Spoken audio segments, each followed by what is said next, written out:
تفویض در لغت از کلمه فوضه گرفته شده. فوضه به معنای واگذاری. عرب ها چی میگن؟ میگه فوضت امری الی فلان، من کار خدا بر ازی ماندم.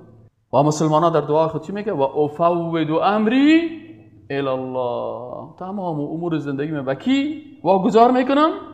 به الله. فهمیدین معنای کلمه تفویض؟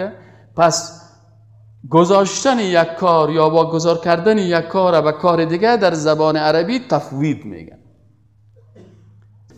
اینال ما همیشه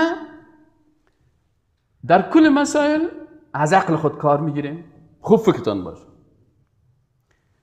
اگر بوت ما کنده میشه پیش سلمان میبریم. مویای خدا کدام روز رفتی پیش موچی که همین مویای سر مکل کو یا سر ما تیار کو، خنده میکنی. اما باز اینمی نفر ببینی پیش گلکار میره، دین از پیش زیاد میگیره. همین بابا جانیا پیر کلانشان رتبهش چی بود؟ گلکار بود. یا چرا اکثرش سجده میکنن و مخلوق؟ و مشکل مردم ما اینمی هست، دین خدا از عالم متخصصی که در یک رشته هست از اون نمیگیریم.